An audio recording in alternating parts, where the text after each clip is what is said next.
You know, if you've been in this industry and you haven't figured it out. And that's what I think CrossFit banked on is you get that's what their business model is. It's the name, and you get the name. You're able to carry your passion, but we see it. It only carries you for how long? 5 years-ish. And that's when we start seeing the doors close or change hands. So this is something me and Gary, I poke at him on Facebook all the time because that's how we met was through CrossFit. Yeah, through CrossFit And competitions, I've just talked, general naming. Yeah, I've talked several times on the podcast about how I agree with CrossFit's methodology. However, I don't believe their methodology is always met with the practice. Right.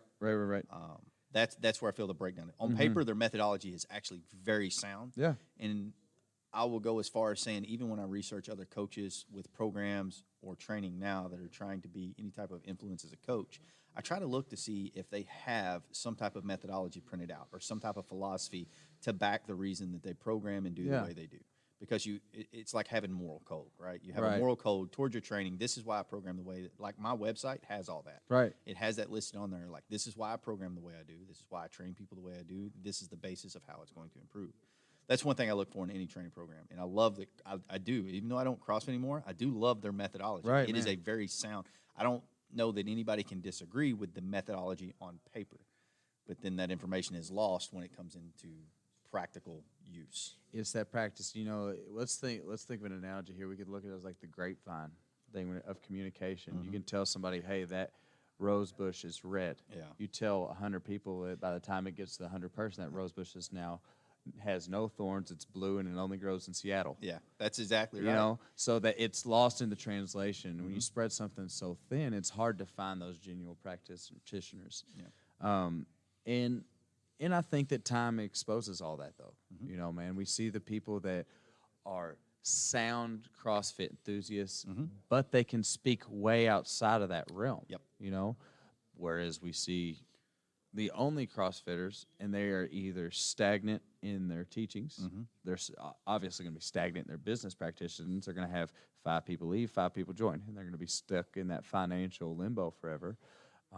And I enjoy that part of it personally. I like seeing the people learn their passions. Yeah. Maybe it's going to take them 10 years. Maybe it's going to take them 5. But I like the fact that CrossFit leaves it open-ended for people to weed their way in and out. They do. Okay. I think part of it stems from,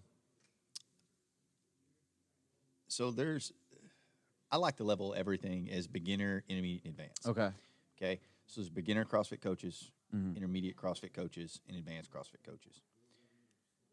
In the beginning stage of a CrossFit coach, and I mean, we both went on level 1, level 2 certifications. There were guys there that hadn't been coaching CrossFit any time at all, and they were going to go right back after this level 1 and be the coach. Those are what I call the beginner coaches.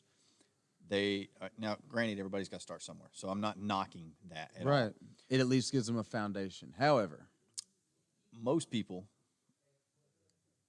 time and tenure with coaching develops a good coach. But that time and tenure, you're also, like you came up under bodybuilding. Yeah. That's the same thing I came up under. I didn't just research bodybuilding. I researched powerlifting. I didn't never compete in powerlifting, but I followed a lot of Westside Barbell's methodology, and I like a lot of their methodology to this day. I followed a lot of different training programs, gymnastics, aerobic, anaerobic, but a wide branch of different training. Whereas I feel beginner CrossFit coaches only focus on the movements in the benchmark workouts, so to speak, right? The 9 foundational movements of CrossFit, you know, that small box within the level 1 guide. Yeah.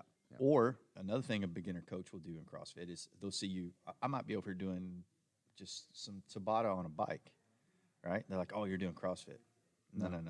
Yeah. I'm doing Tabatas. Yeah, it's CrossFit. No. Bro, CrossFit's a brand. Right. They did not patent exercises in general. Yes. There's literally not one exercise inside of CrossFit that was developed and perfected inside of CrossFit. Not a single one. All of them. I don't know. Have you seen the lunging wall balls? The reverse lunge wall balls? That one might be a CrossFit one. Yeah, that sounds like a CrossFit. Let's just throw that out there, too. What is the 2-for-1 wall ball? That one might be a CrossFit